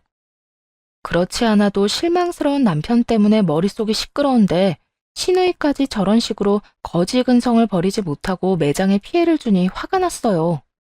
그날도 마찬가지였어요. 다른 점이 있다면 시누이가 좀 더 많이 뻔뻔해졌다는 점이었죠. 옳게, 화장품 다 떨어졌어. 쓰던 걸로 부탁해. 형님, 외상도 하루 이틀이지 더는 힘들 것 같아요. 정품은 안 되고 쓰던 라인으로 샘플 챙겨드릴 테니 그거라도 필요하시면 가지고 가세요. 뭐? 옳게, 지금 나 무시해? 이까지 샘플을 누구한테 내밀어? 화장품 가게를 하는 저도 정품을 가져다 쓰기 아까워 샘플을 쓰는데 신우이는 그깟 샘플이라고 하더군요. 심지어 작은 통에 든 여행용으로 나온 샘플인데 말이에요.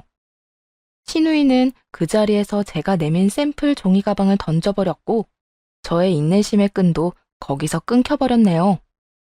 싫으면 싫은 거고 당장 다 주우세요. 뭐라고? 지금 나한테 명령하는 거니?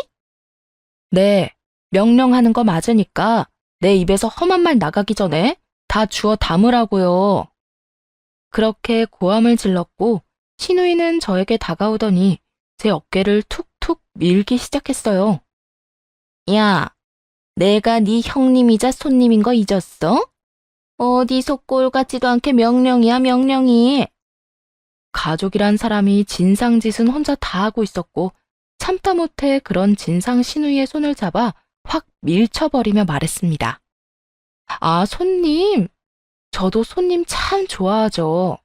그러면 손님, 이때까지 외상값 좀 갚아주실래요? 그러면 저도 손님 대접 제대로 해드릴게요. 외상값? 아이, 그래. 주면 될 거 아니야. 그까짓 화장품 값 얼마나 한다고? 200만 원이요. 뭐라고? 200만 원? 신우이는 생각보다 큰 금액에 놀란 눈치더라고요. 매장 내에서도 두 번째로 비싼 20만 원 후반대 화장품 세트를 어떤 때는 본인이 쓴다는 목적으로 또 어떤 날은 선물한다는 핑계로 막무가내로 가져가더니 어느새 큰 금액이 되어버린 것이었죠. 아, 생각보다 조금 적죠?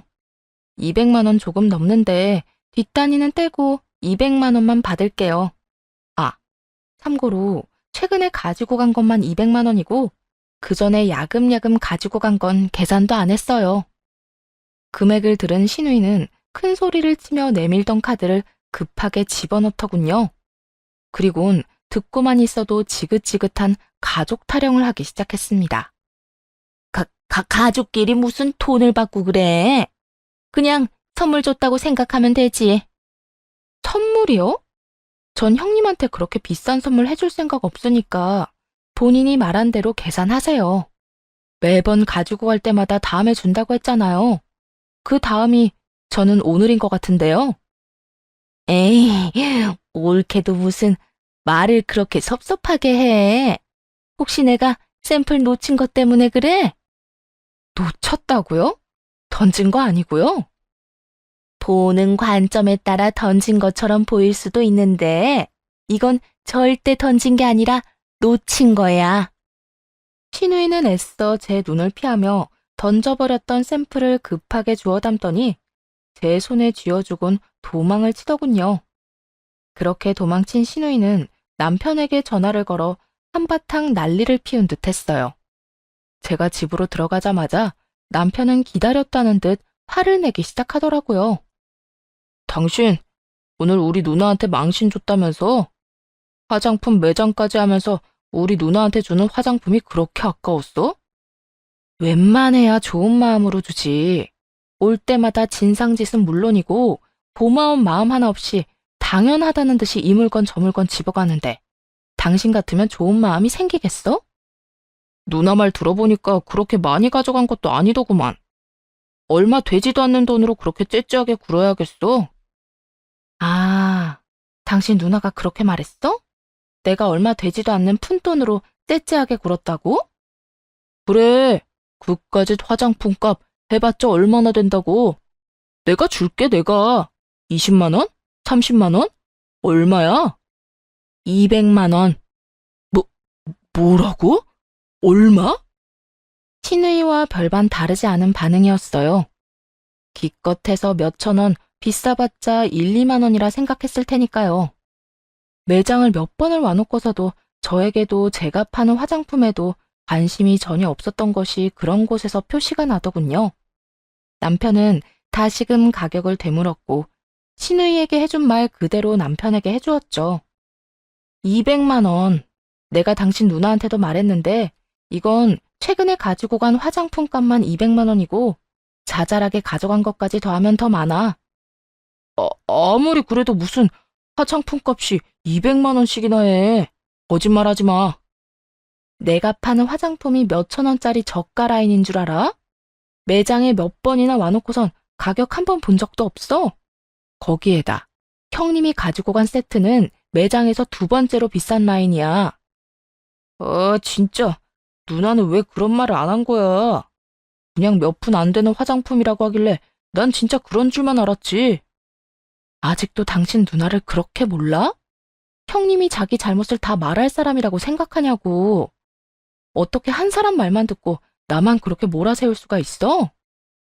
나라고 정신이 있었겠어? 누나는 전화 와서 울고불고 난리가 났지. 당신이랑 나는 요즘 사이도 안 좋았지. 여러 정황상 당신이 그러고도 남을 거라 생각했단 말이야. 아무리 그래도 내가 당신 와이프인데 나한테도 차근히 물어볼 생각을 했어야지. 지금도 그래. 모든 게 오해이고 당신 누나가 잘못했단 걸 알았으면 나한테 사과 한마디 정도는 해야 하는 거 아니야? 이렇게 계속 변명하고 짜증만 낼 게 아니라. 내가 뭘 잘못했다고 당신한테 사과까지 해야 해? 말이야 바른 말이라고. 나도 누나한테 속은 것 뿐이라고. 사과 따윈 할 이유도 없다고 하는 남편을 보는데 내가 이런 인간한테 뭘 바라나 하는 생각이 들었습니다. 그리곤 이왕 이렇게 말이 나온 거 남편이 준다는 돈이나 받자 하는 생각이 들었죠. 하지만 고작해야 30만 원이라 생각했던 값이 200만 원이 되고 나자 남편은 돈 이야기가 나오기 무섭게 학을 떼기 시작하더군요. 그래? 그래. 그러면 사과는 됐고 돈은 당신이 준다고 했지? 내 계좌번호로 보내주면 돼. 계좌번호는 알고 있지? 돈? 무슨 돈?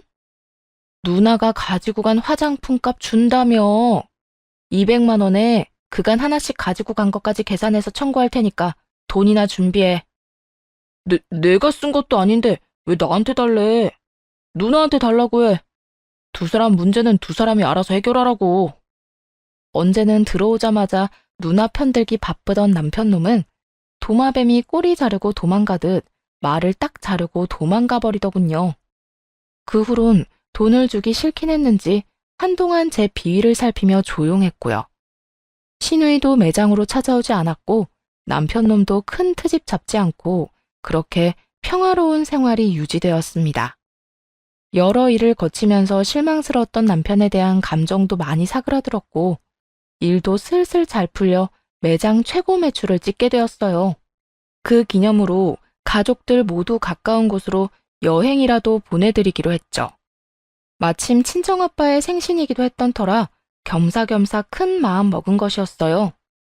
친정만 챙기는 건 아닌 것 같아 시댁까지 챙긴 것이었는데 시모는 그런 상황을 고마워하기는커녕 더 많은 걸 바라더라고요.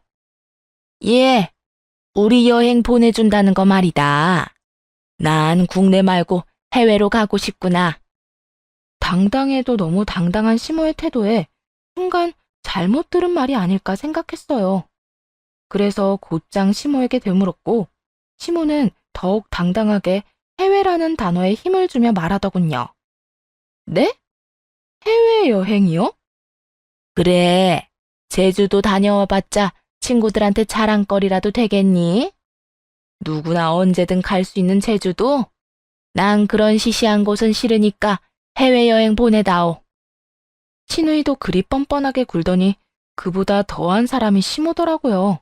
그 순간 많은 생각이 들었어요. 딱 잘라 안 된다고 해야 할까, 가기로 한 제주도 여행마저 취소한다고 해야 할까 말이죠. 어느 말을 하든 큰 소리만 날 것 같았고 일단 남편에게 물어보겠다 하며 전화를 끊었습니다. 굳이 제가 나서 싸우고 싶은 마음은 없었거든요. 여보, 어머니가 제주도 말고 해외여행 가고 싶다고 하시던데 어떻게 하지? 어떻게 하긴 뭘 어떻게 해. 보내드리면 되지. 옆 동네 여행 아니고 해외여행이야, 해외여행. 해외까지 가는데 1박 2일로는 어림도 없을 거고 4박 6일은 돼야 할 텐데 그 경비를 어떻게 감당하라는 거야? 당신 이번에 최고 매출 찍었다며. 그 정도는 좀 해드려라. 돈을 맡겨둔 것도 아니고 제가 죽어라 일할 때 도움을 준 것도 아니면서 하나같이 어쩌면 저리도 뻔뻔하게 구는 것인지 참 대단한 집안이라는 생각이 절로 났네요. 이번 여행도 사실 우리 부모님만 보내드리면 되는 건데 그렇게까지 치사하게 굴기 싫어서 당신 집도 챙긴 거였어. 내 입장에선 호의를 베푼 건데 당신이랑 당신 집이 이런 식으로 나오면 나 여행 자체를 취소해버릴 거야. 진심이었냐고요? 당연히 진심인데다가 얼마나 화가 나는지 할 수만 있다면 결혼마저 취소해버리고 싶은 심정이었어요. 그만큼이나 화가 나 있었고 남편은 그제야 눈치를 살피며 하는 수 없다는 듯 이야기를 꺼내더군요. 그러면 일단 당신 돈으로 좀 보내드리고 내가 보너스 받는 대로 당신한테 줄게. 다음 달이 보너스 들어온 달이니까 한 푼도 빼지 않고 다 주면 당신도 손해는 아닐 거야. 확실하지? 그러면 당신 말 믿고 일단 내 돈으로 보내드릴 테니까 다음 달에 잊지 말고 보내. 여행 준비도 당신이 해. 친정 준비는 내가 할 테니까. 알겠어. 잊지 않고 돈도 보내고 여행 준비도 내가 할 테니까 눈에 힘 좀 풀어. 당신 그렇게 보면 얼마나 무서운 줄 알아? 나라고 이렇게 인상 쓰고 싶은 줄 알아? 나도 당신이랑 웃으면서 좋은 이야기, 행복한 이야기만 하고 싶다고. 알겠어, 알겠다고. 내가 더 신경 쓸 테니까 그만 싸우자, 응? 제가 화를 내긴 했지만 그렇다고 해서 저렇게 저자세로 나올 사람이 아닌데 이상하긴 했습니다. 그 이유는 시부모님들이 여행을 무사히 다녀오고 돈을 주겠다는 날에 밝혀졌죠. 네, 맞아요. 애초에 남편은 돈을 줄 생각이 없었던 것이었어요. 여보, 보너스 언제 들어와? 주기로 한 날짜가 한참 지났는데 왜 소식이 없어? 그게 알고 보니까 이번 달에 보너스 안 준대. 내가 착각했지 뭐야? 뭐? 그게 사실이야? 어떻게 그런 걸 착각할 수가 있어? 착각 좀 할 수도 있지. 그까짓 돈 몇 푼이나 된다고. 그냥 당신이 효도 좀 했다고 생각하면 되잖아. 참나. 당신, 솔직히 말해. 애초에 보너스 같은 건 받지도 않는 거였지? 그냥 나 속인 거 맞지? 남편을 추궁하기 시작했고 처음엔 아니라면서 한사코 발뺌하던 남편놈은 이내 순순히 사실을 털어놓더군요. 그래, 애초에 보너스 같은 거 없었다. 뭐, 어쩔 건데? 이미 여행은 다녀왔는데. 당신 정말 이거밖에 안 되는 인간이었어? 내가 오죽했으면 그런 거짓말까지 했겠어? 부모님은 해외여행 간다고 신나 했지. 당신은 아예 여행을 못 가게 한다고 화만 내지. 내 입장에선 거짓말이라도 해서 우선 여행 보내드리는 게 최선이었다고. 도대체 무슨 생각을 가지고 살면 그게 최선이라는 답이 나오는 거야?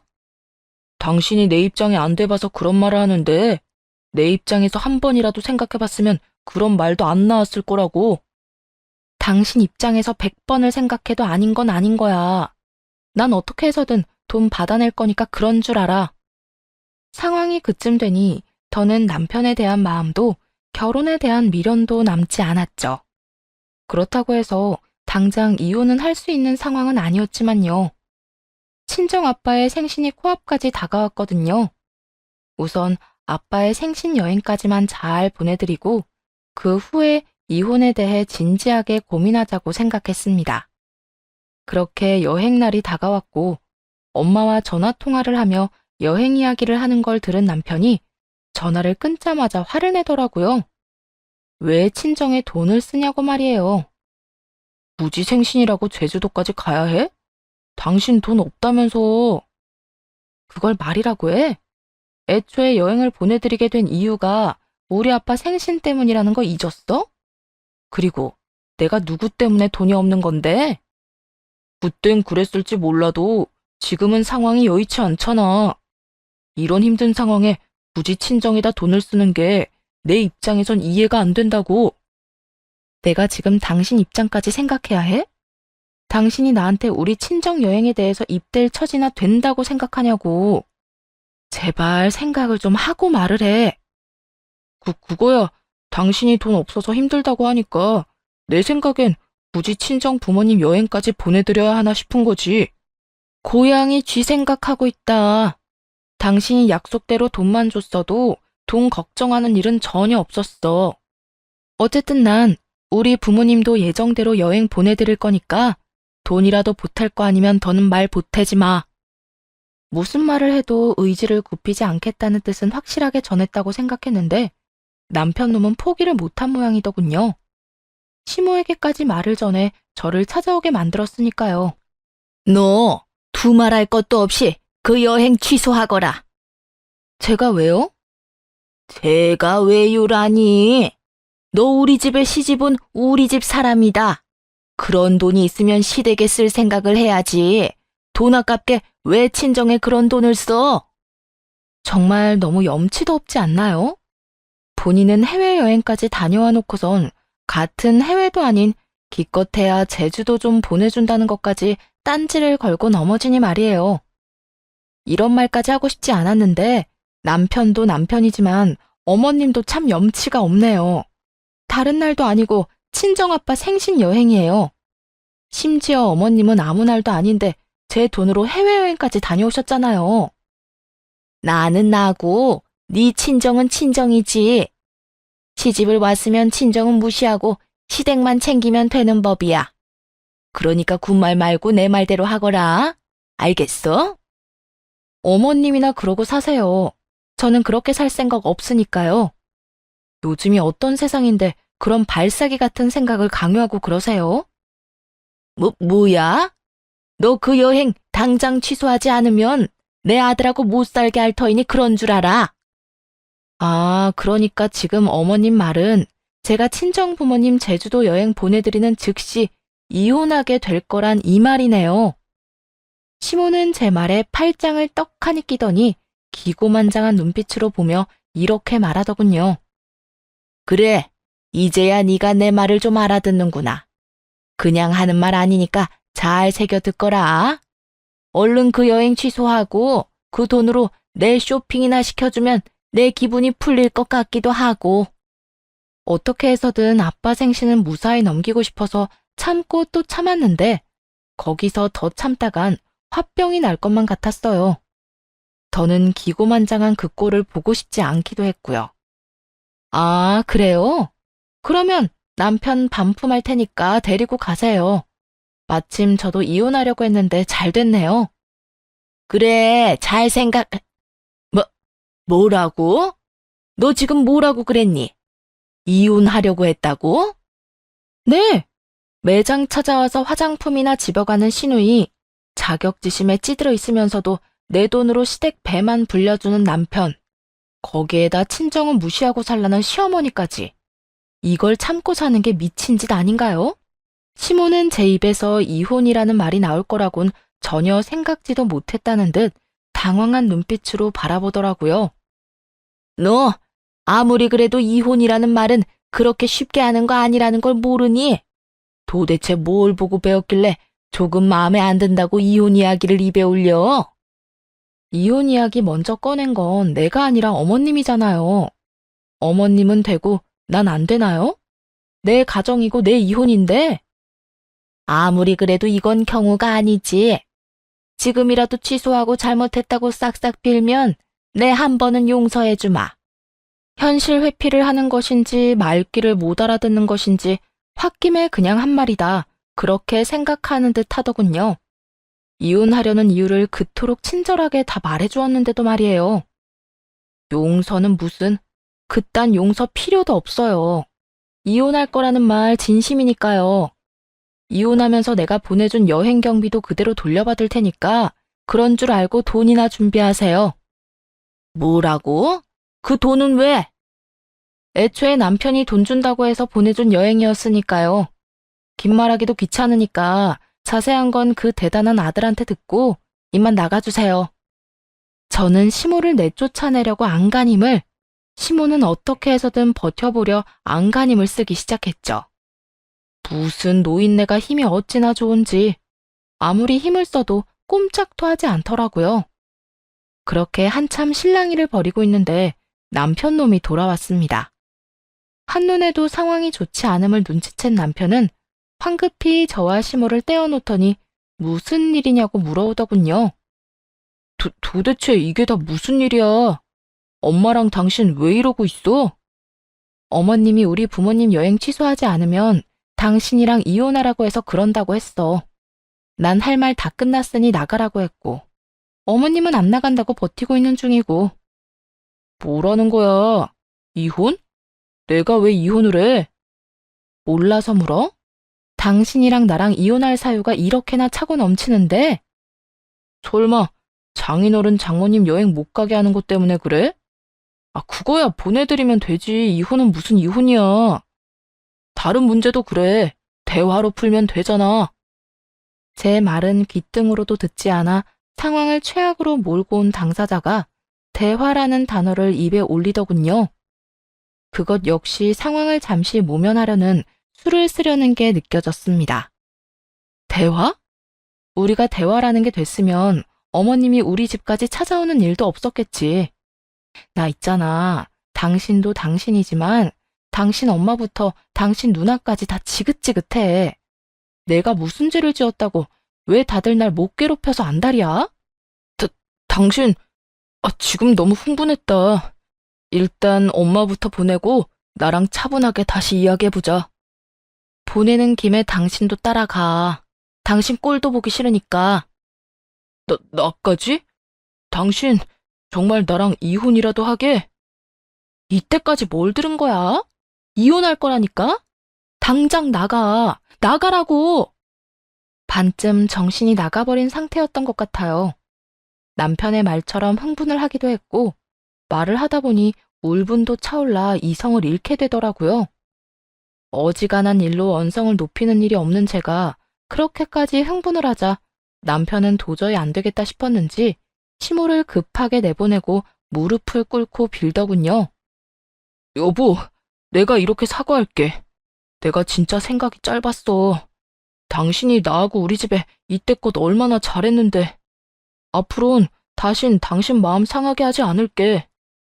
이제 와서 이래봤자 아무 소용없거든? 내가 바라는 건 이혼이니까 그냥 조용히 이혼이나 해. 내가 당신이랑 어떻게 이혼을 해? 그러지 말고 내가 이렇게 비는 모습을 봐서라도 한 번만 넘어가 주라. 앞으로는 우리 엄마도 누나도 당신 못 괴롭히게 내가 방패막이 되어줄게. 어? 남편은 시모와 시누이만 잘못을 저질렀을 뿐 자신은 단 하나의 잘못도 없다는 듯 말하더군요. 막상 이혼을 마음먹게 된 것은 남편 때문이었는데 말이에요. 잘 들어. 당신 엄마 누나도 싫었지만 난 당신이 가장 싫었어. 자격지심 때문에 나 괴롭힌 것도 모자라 친정까지 무시하는 당신한테 오만정 다 떨어졌다고.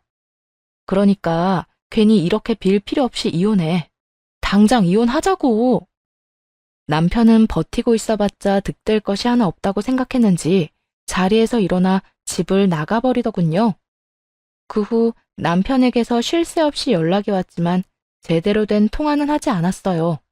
대신 곧바로 이혼 소송을 시작했습니다. 조용히 끝내고 싶었지만 어떻게 해서든 위자료를 뜯기지 않으려 갖은 애를 쓰는 모습이 괘씸해 소송까지 하게 되었죠. 그것만 해도 정신이 없는데 시누이까지 보태더군요. 망신주기에 딱이다 싶었는지 매장으로 찾아와 난동을 피웠으니까요. 야, 이 미친 거사. 네가 뭐 그렇게 잘났다고 이혼을 한다 만다 큰 소리를 쳐? 네 주제에. 내 주제를 논하기 전에 네 주제나 돌아봐. 그 나이 먹고 제대로 하는 일은 하나도 없으면서 감히 누구한테 주제 타령이야? 뭐? 너 말이 짧다? 아직 내가 네 시누이라는 거 몰라? 이혼 소송 중인데 시누이 대접까지 바라는 것 자체가 정신 나간 거지. 하긴 제정신이 아니니 여기까지 와서 이런 짓을 하는 거겠지만. 뭐야? 이게 진짜 미쳤네, 미쳤어. 이혼한다고 하더니 겁을 상실했나? 내가 널 가만히 둘 줄 알아? 가만히 안 두면 어쩔 건데? 여기 CCTV 다 달려있는 건 알고 있지? 이제 가족도 뭣도 아닌데 여기서 난동 피우잖아? 나도 가만히 안 있을 테니까 그런 줄 알라고. 네가 가만 안 있으면 어떻게 할 건데? 네 주제에 어떻게 할 거냐고? 신우이는 마트 안이 다 울리게 고함을 지르며 전시해 놓은 화장품을 다 집어던지기 시작했고, 저는 그 상황을 그저 지켜만 봤습니다.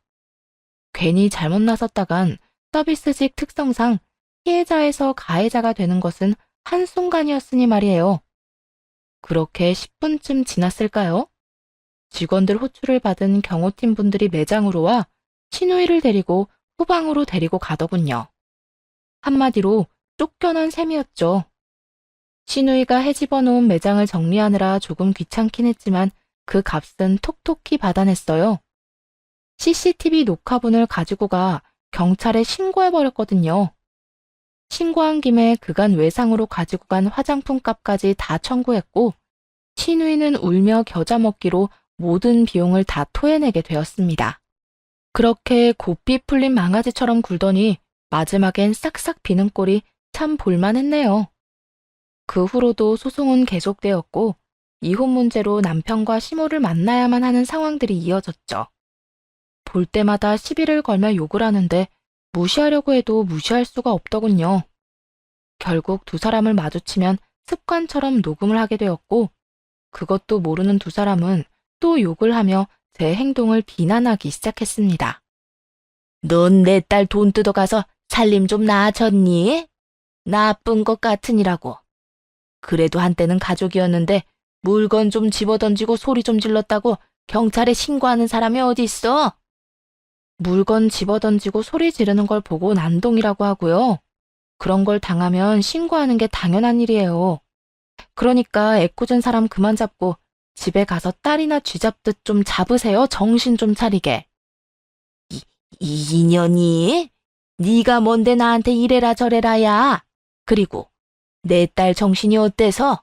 들어보니 할 만한 일을 했더구먼. 하긴 윗물이 이 모양 이 꼴인데 아랫물이 맑을 리가 있을까. 자기 잘못은 하나도 생각하지 않고 무조건 남 탓만 하면서 살면 정신 건강에 좋긴 하겠네요. 그냥 쭉 그렇게 사세요, 오랫동안. 야! 내가 진짜 너 가만 안 둘 거야. 이 소송만 끝나고 나면 내가 너 그 가게도 못하게 괴롭혀 줄 거야.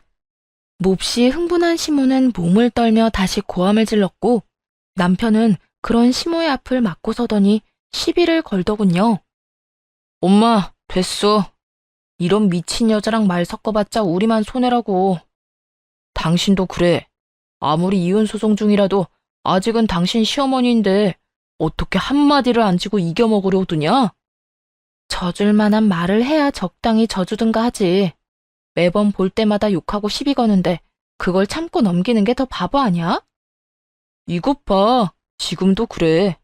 내가 적당히 중간에서 끊어주면 그냥 넘어가면 되잖아. 꼭 이렇게까지 해야 해? 아, 미친 여자, 이딴 여자. 갖은 욕은 다 한 게 적당히 끊어준 거였어? 난 전혀 몰랐지 뭐야.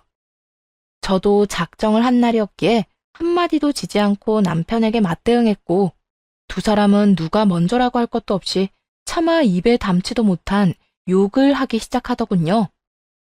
얼마나 상스러운 욕을 구사하는지 듣고 있는 제 귀가 썩을 것만 같더라고요. 가방 안에 휴대전화에 녹음도 적당히 된 것 같고, 더는 듣고 있을 필요가 없어져 두 사람의 욕을 끊으며 이렇게 말했어요. 가만히만 있어도 본전은 할 텐데 당신이나 당신 식구들은 그걸 모르더라? 지금도 그래. 이렇게 나한테 욕하고 시비 걸면 당신이나 당신 엄마가 더 피곤해질 거라는 걸 몰라? 피곤? 웃기고 있네. 왜? 우리도 신고하게? 우리가 당신한테 욕했다는 증거라도 있냐? 할 수 있으면 해. 우린 하나도 겁 안 나니까 말이야. 아, 그래? 알겠어. 원하는 대로 다 해줄 테니까 후회나 하지 마. 후회? 당신이나 후회하지 마. 당신 같은 여자가 나 같은 남자를 다시 만날 수나 있을 것 같아? 당신 같은 남자랑 사는 게 죽기보다 싫어서 이 고생을 하며 이혼까지 하는 건데, 당신 같은 남자를 또 만나면 그건 내가 진짜 미친년이지. 이게 진짜 말이면 단줄 아나. 네가 내 성질 건드려서 좋을 게 있을 줄 알아? 내가 이혼 못한다고 버티면 너 나하고 영원히 이혼 못하는 거 몰라? 이왕 이렇게 된 거 이혼 못한다고 끝까지 버텨볼까? 버티든 말든 네 마음대로 해. 어차피 내 뜻대로 해줄 것도 아니면서 왜 나한테 그걸 묻고 난리야? 그리고 나한테 아는 척도 좀 하지 말아줄래? 당신이랑 마주보고 말하는 것 자체가 고역이거든. 이게 진짜 내가 이혼해주나 봐. 절대 이혼 안 해줄 테니까 고역인 사람이랑 한평생 가족으로 살아보자고. 남편은 악다구니를 쓰며 저를 협박했고 그러거나 말거나 두 사람을 무시해버렸네요. 그 후 전 녹음 파일을 변호사분께 넘겨 있는 죄 없는 죄까지 싸잡아 엮어 고소를 했어요. 그렇게 1년 동안 진흙탕 싸움을 하고서야 소송은 끝이 났고 여행 경비를 포함한 위자료를 다 받아내고 이혼하게 되었습니다. 이혼을 하고 난 후 들리는 이야기엔 서로를 원망하느라 허송세월을 보내고 있다고 하더군요. 전 시모와 전 시누이는 네가 여자 하나 잘못 들인 바람에 우리가 괜한 위자료까지 뜯겼다 라고 하면 전 남편을 원망하고 전 남편은 두 사람이 들쑤시지만 않고 가만히 있었으면 이혼까지 안 했다 라고 주장하면서 말이죠. 그것도 하루 이틀이지 두 사람이 하루가 멀다고 전 남편에게 하소연하며 원망의 말을 쏟아내자 참고 또 참던 전 남편은 회사도 그만둬버리고 잠적했다고 하더군요. 돈은 돈대로 시댁에 갖다 주고 욕은 욕대로 먹어야 했으니 도망을 쳐버린 것이었죠. 욕바지였던 전 남편이 사라지고 나자 전 시모와 전 시누이는 서로를 향해 화살을 겨냥했고 서로 탓만하다 연을 끊다시피 하고 각자 빚을 갚아내느라 정신없다고 하네요. 그 후 전 시댁과의 소식은 완전히 끊겼고 저는 여전히 매장을 운영하며 잘 지내고 있습니다. 다들 아시는 코로나 사태가 시작되면서 한동안은 참 많이 힘든 시간을 보내기도 했지만 버티고 버티다 보니 다시 정상적인 운영을 하고 있네요. 아직 재혼은 꿈도 꾸지 않고 있으며 연애 역시 하지 않고 있어요. 소개팅 자리는 꽤나 들어왔었는데 굳이 남자를 만나고 싶은 마음은 없거든요. 한동안 어려운 시기를 보내며 제대로 쉰 적이 없었는데 이젠 직원도 다시 생겼고 안정되었네요. 이렇게 바쁜 시기만 보내고 나면 여행이라도 가려고 계획을 세우고 있는 중이에요. 계속 어려운 시기라는 말을 해서 오해하실까봐 드리는 말씀인데 이혼 후 제 삶은 꽤 만족스러운 편입니다. 물론 아픔이 있긴 했지만 전 더 크게 성장했고 저만을 위한 삶에 꽤 만족하며 잘 살고 있는 중이기도 하고요. 이혼, 처음 마음먹기 전까진 참 괴롭더라고요. 상황도 상황이었지만 이혼하고 난 후 잘 살 수 있을까 하는 우려와 걱정에 결정이 쉽지만은 않았어요. 하지만 전 결국 이혼을 선택했고 제가 내린 결정이 틀리지 않다는 걸 증명하기 위해 참 열심히 살았던 것 같아요. 이젠 스스로에게도 어느 정도 증명은 끝났고 다시 살만해졌으니 이젠 좀 즐기면서 살아도 되는 거겠죠? 이로써 제 이야기도 끝이 났네요. 긴 이야기 끝까지 함께 해주셔서 감사합니다. 추운 날씨에 감기 조심하세요.